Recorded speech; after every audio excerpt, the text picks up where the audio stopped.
Dalam pandangan Islam, kekuasaan adalah amanah berat yang harus dipertanggungjawabkan di dunia dan akhirat. Karena itu kekuasaan tak elok dan tak layak diperebutkan, sebagaimana yang terjadi dalam sistem politik demokrasi. Para ulama dulu justru menolak saat ditawari jabatan dan kekuasaan. Bukan karena jabatan dan kekuasaan haram, tetapi karena mereka sangat memahami beratnya tanggung jawab di hadapan Allah. Sebaliknya, dalam sistem demokrasi sekuler yang menjauhkan agama dari kehidupan, jabatan dan kekuasaan justru diperebutkan mati-matian. Karena itu, hanya dalam Islam, para penguasa peduli kepada rakyat dan berakhlak mulia.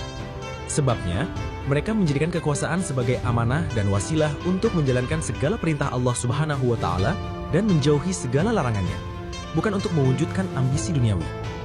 Hal ini antara lain tergambar dalam pernyataan Khalifah Umar bin Al-Khattab radhiyallahu an, "Sesungguhnya aku memposisikan diriku terhadap harta Allah seperti wali anak yatim. Jika aku berkecukupan, maka aku akan menjaga diri, tidak mengambil harta itu. Jika aku membutuhkan, maka aku akan mengambil sekadarnya saja dengan cara yang baik. Sungguh, aku telah diamanahi untuk mengurus urusan umat ini.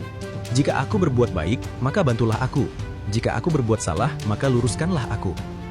Ibnu Sa'ad, Tabaqat Al-Kubra, 3278. Demikian juga yang dinyatakan oleh Khalifah Umar bin Abdul Aziz, Khalifah Bani Umayyah kepada para pejabat di bawahnya. "Ketahuilah bahwa kekuasaan itu bukanlah santapan, melainkan amanah. Pada hari kiamat, ia akan menjadi kehinaan dan penyesalan, kecuali bagi orang yang mengambil amanah kekuasaan itu dengan hak dan menunaikan kewajiban yang ada di dalamnya."